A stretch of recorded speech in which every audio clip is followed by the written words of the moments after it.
What's good with YouTube? You already know, Big Flacco with a convict's perspective. I'm gonna smash, dash, and slide on through with a little bit of energy. Please hit the like, subscribe, comment, and do all those things to help support this channel, and hit the bell notification for future fire content. So, we're gonna be discussing the Salinas Valley incident. We're gonna talk about it a little bit. And let me first say this: the only thing I could sit there and say for certain yesterday when I put it out there was that 100% an incident did happen, and that some inmates did go to the hospital. Now, I've been hearing a variety of stories, and for reasons being, I thought it was smarter of me to take it down, so I did not, and therefore acknowledging that, hey, maybe the information that I gathered on this incident wasn't correct. Now, I'm going to tell you guys, the way this information was given, what was provided, the source where it came from, gave me all reasons to believe that it was credible information. Okay? I even had another other YouTuber listen to the conversation with me as we were dissecting what the individual was saying, and it kind of lined up to some things that we didn't know yet that would make sense that this incident did happen. Okay, now apparently the information was gathered by this inmate while he was out on medical and was told to lock down and go back because of the issue. Second of all, later on, he was in a meeting where the lieutenants discussed and said something from someone else that it was the blacks who actually went to the hospital, and that they were the aggressors. So you had two correctional officers telling individuals that the Sureños were the aggressors on this issue, and that a couple blacks went to the hospital. So that's the information that we had, and it kind of lined up with what was we believed to be true, or what I believed to be true. So when I ran the video, at first I wasn't going to run anything as far as the information that I had heard, right? But then as I was going, I had got a message in between while I was doing the video from the same fucking source, right? And therefore, he had already seemed like it was some valid information, right? And see, previously at first, when I first started the video, all we knew is the Southsiders allegedly had rushed the blacks. All the information came while I was doing the video. And if you remember, the video was very, very short. So I wanted to make sure that it was, at least 8 minutes long. All videos you want to try to make at least 8 minutes long. So I thought the information was credible. And I'm not saying that it's totally inaccurate, but so far, when I'd heard, I did post yesterday, and I'd heard from a homie hangout, and he had told me what he had heard, and he got some good sources there, man. So I'm like, you know what? It's better that I take this down. You feel comfortable with what you heard. You did some back information, because I already told you guys that look for homie hangout and Renegade Media to do a follow-up on this. So me hearing from homie hangout that his follow-up information from some good sources was saying a little bit different than what my source said, I felt it was my duty to take the video down. You know what I'm saying? It's better to sit there and acknowledge something when you hear something, as opposed to trying to run a narrative that maybe isn't true. Okay? He feels content and comfortable with his position. Now, there may be some small things that he may have as errors involved, but besides that, I've also heard the stories of what he's told. But I did talk to my source afterwards, right? And this wasn't a normal source, right? But this was someone that used to, function as an soldado back in the days. And so they know how to present information. My previous source was really right there on the yard where it happened. This was a different source. So this is kind of hearsay on their part. And his hearsay came from basically correctional staff. So why were correctional officers putting out false information? Because I don't believe this individual would be telling me any lies of what he heard. You know what I'm saying? We had a talk afterwards. He even sent me $20 on Cash App because he felt bad, because I told him, like, hey, man, like, I took what you said as being credible, man, based upon who you are. You know what I'm saying? And who you know, because you know some people that I know. And he felt really bad about it because those were not his intentions. And, it was presented in a fashion to where it sounded like this is what was told to him, what I'm getting at. Now, in any event, I can't prove anything what happened there yet, because I don't have the same sources that other people have. So everybody's going to get different information. But I think it's important that rather than me be one to be hard-headed and say, oh, it has to be my way. I'm like, you know what, you got more sources, you're hearing this and that, man. Okay, let's take a step on back. I'm gonna take the video down. You feel comfortable? I took the video down not without anybody even telling me. I took the video down before even Rascal dropped his video. I put a little community post before that because I was already acknowledging that my story was potentially had some errors in it. You know what I'm saying? And those are major errors if that's what happened. You know, the amount of who got stabbed or who didn't get stabbed, and there's some comments on that post that that my information was mostly accurate, but there was a few inaccuracies. And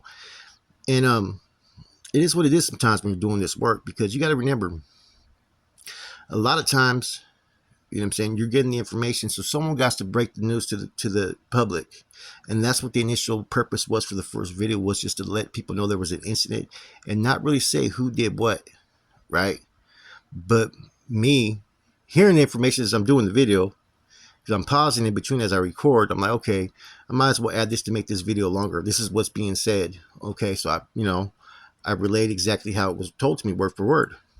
And you got to sit there and take responsibility.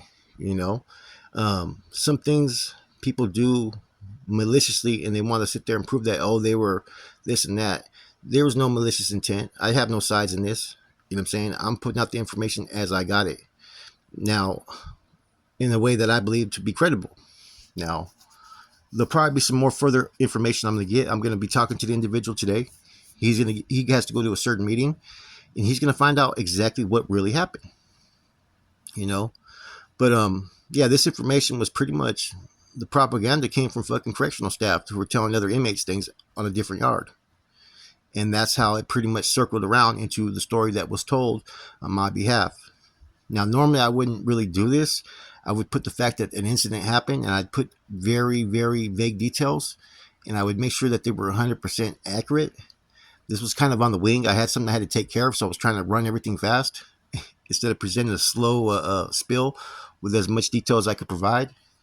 And if you could tell, like in the beginning of that video, I didn't know nothing. I didn't know what happened. I didn't know what occurred, just that there was an incident. And those facts came in as I was doing the video. Anyhow, like I said, man, I got to leave it where it is and just see what happens. And, in the future, as I get breaking information, because a lot of times I break a lot of stories, right? I'm going to be a little bit more patient, even if I hear and I feel what I hear from the individual. Maybe I'll just say, look, this is what's being said, but I can't stamp it. Let's look into this. That's what I should have did, without a doubt. So I learned from this, but it wasn't done with malicious intent. It wasn't done without being provided information from what's considered credible and looked like legit information. So, mistakes happen. It happens to journalists all the time, and there's nothing worse than having to recant your story, from a journalist. It just makes you tighten up your game a lot more. So I'm not going to make any excuses for it or anything like that. And maybe there's some truth to a lot of things I still said. But at the same token, we're just going to go into a different part of the spill. So what does this mean with this incident, right? Let's really talk about this, man. You have an incident that happened amongst the blacks and Southsiders. So far, we have no knowledge of the Norteños being involved. The details are a little bit fuzzy a little bit right now, but we do know that this is basically a declaration of war. I don't see this ending anytime soon on this particular yard, okay, C yard, because here you have a couple incidents, okay, that we know of. Okay, we know of 3 Sudanos were hit last incident, right? Not this one. I don't know the casualties of what happened this one. The previous one, that happened in the high desert, we had 1. So that's 4 people that got hit, stabbed. Only 1 black got stabbed, and that was the original Crip from San Diego. Okay. Now you have the incident today where they're saying that the blacks put him on them. You know what I'm saying? Some people are saying no weapons were used. I heard the story about the king as well, and that person got shot in the head. I don't know the intricate details yet. But either way, this is a declaration of war. And I think everybody should know that it's not going to stop. The Southsiders are going to want retribution for this. And that's one thing I never mentioned in these previous bills when we discussed it, is that Right or wrong, whatever the Southsiders did with the last incident, they got to rock with it now all the way, and that's the truth. And the blacks they're ready for whatever's going to come their way. You know, there's a lot of comments, and I'm starting to see a lot of comments that are, you know, people think that they're superior, whether they're black, brown, or whatnot, when it comes to their race. You know what I'm saying? When technically there's only one race, the human race. So ethnicities, and I think that could be very misleading, right? And it could also fuel this. It could gaslight the situation. You know what I'm saying? Um, so we got to be a little bit more cautious, man. I mean, real ones are just gonna work how they work. They're gonna do what they do, okay? And that's the truth of it. They're the struggle that each man has, right, is a competitive spirit that they have every day to be as equal or better than the next man. So that's just how people feel in general, man. It just is what it is. Now, like I said, this incident yesterday, now, if there was no pieces used, that's going to surprise me because this is a level 4 facility. If you're going to engage with any opposition, putting hands on someone is not going to really do the damage. You want to set basically an example. Now, if the blacks were the aggressors and they waited till the end of the yard, that surprises me that the south side of their security wouldn't be up to par like it should be. They should be already expecting something to happen. See, I think a lot of times people get in their heads that the Southsiders are the only ones that could be the aggressors, right? Because traditionally they're pretty deep on every yard, and you've heard stories of them kicking it off almost everywhere. Now, this is a different era now. This is the era that where SNY has fucking swallowed up a lot of soldiers. A lot of soldiers that are fucking go harder than most of these dudes on GP. Let's keep it fucking 100, right? So, and you got a whole bunch of people who are not battle tested. You know what I'm saying? The black groups, they have a lot less people going to SNY, locking it up and whatnot. Let's just keep it real. They don't have the rigorous restraints that they have upon their people that Mexicans do. So therefore, most are active. So most of these guys have been battle tested. They've been back in the days, you know what I mean? So they're prepared for whatever they have coming. You know what I'm saying? And anybody that's thinking that Raza is superior because they have, organizations that pretty much run shit, right?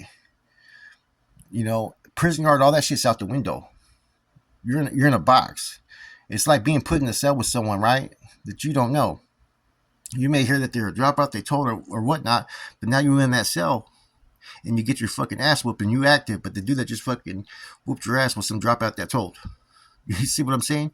Anybody can get in a prison yard, man.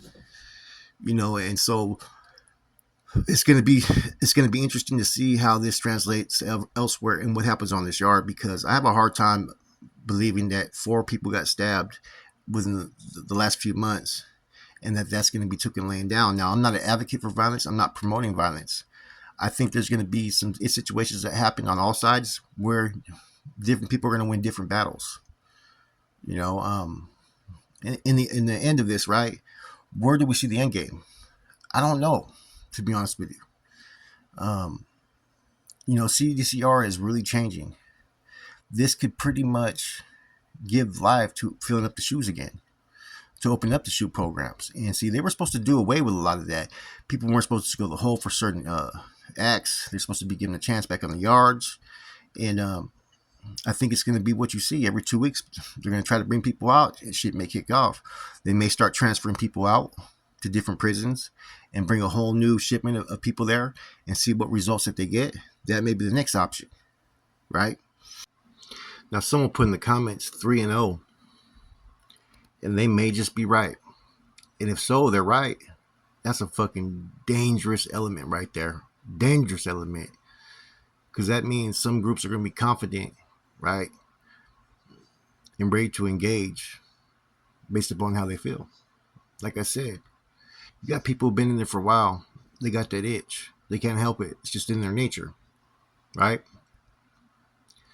With these incidents occurring, like I said, what's going to translate from it?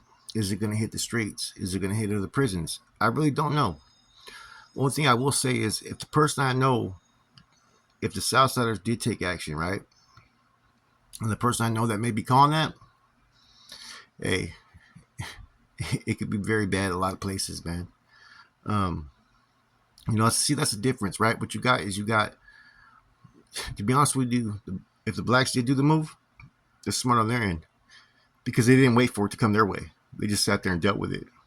And so it's going to be interesting to see what happens next. Is this going to be a tick for tack back and forth until both sides get tired? Is it going to be tick for tack until they transfer everybody out? See, that's what I think is going to really happen. I think they're going to start moving people out and try to separate those that are on that yard and put them on to different locations. Therefore, the issue is pretty much dead, But then you have one issue. You're going to have those that maybe were at 1 yard and they're going to remember, okay, that dude was involved in that melee. Oh, that dude stabbed a homie. Same old thing's going to happen again, Now, I heard that for the most part, only critical workers are going to be let out, or which are basically those that work in like the cafeteria and whatnot. And that's for I think they're going to try to figure out what they're doing next. So I'm gonna tap into some other sources I'm waiting to hear from and see what type of information we have. But this situation has gotten a lot of attention, man. And there's a lot of other things that are going on in the prison system as well. And I think the reason why it's gaining so much attention is based upon where it started, which was with a Beely up there in High Desert. That right there is what triggered all these videos, all the talk, all the gossip, all the rumors. And, people need to realize that, these are people's lives, man. People who are encouraging, the blacks to get off or encouraging the Mexicans to get off. And these people all have families. Some people want to go home. Some people don't really want no part of war. But if it happens, it's going to happen. And so here you go. You got people who are playing God, making decisions based upon the fact of how they feel that day and what they got to deal with. And the result is what you're seeing right now. Now, someone said something about the system. Well, how does the system play a part in this? Well, they play a part in this because they know about what's going on. They create these issues. They create these narratives from time to time. They know exactly what they're doing. Just like with the end all hostilities, I'm saying, how they were pissed off.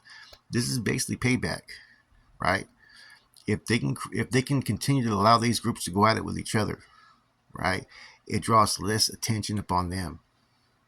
While they got people they're locking down the shoe, while they got people that they're doing this and doing that. And I think that there was something that was recently overturned in the courts. I got to look it up, right? That bill is AB 2632, which allows that you can only be incarcerated for 15 days or 45 days over a 6-month period, and that you can no longer be placed in the shoe or ass egg over a confidential informant. Now, it passed through the assembly and all that, right? And the governor vetoed it. It passed the assembly with 56 votes, which was a majority. And if it passes the Senate, with the state Senate with the majority, it will override the governor's veto. So that's another thing too, man, is that they're trying to sit there and administration wants these incidents to happen. And don't be surprised if they're going to try to encourage it and say, see, this is what's going on, because they want to get back to locking people in the shoe for long terms, right? They make more money. They get the hazard pay. They get all that stuff. There's all kinds of incentives being a correctional officer, man. But anyways, I hope you guys enjoyed my view of this. Even if you disagree with certain parts, it's okay. Just keep it respectable. Like I said, there's no winners in this, right? You may win the battle, but at the end of the day, the system's going to win the war every time. Until people start putting, calm heads start to prevail and start to think outside the box and find solutions like they did the first time with the end of all hostilities, we're going to be going back to the same old stuff that used to happen in prison over and over again, man. It's unfortunate, though, but I don't think that there's going to be any other resolution because they're going to want blood on this, man. I'm telling you. And the blacks ain't going to bow down either. The blacks have already proved that they can handle theirs with anybody. And so anybody that thinks that they're going to be just some pushover gang and this and that, you got it sadly mistaken, man. Anyways, with that said, it's your boy Flacco, Convict's Perspective. I'm out.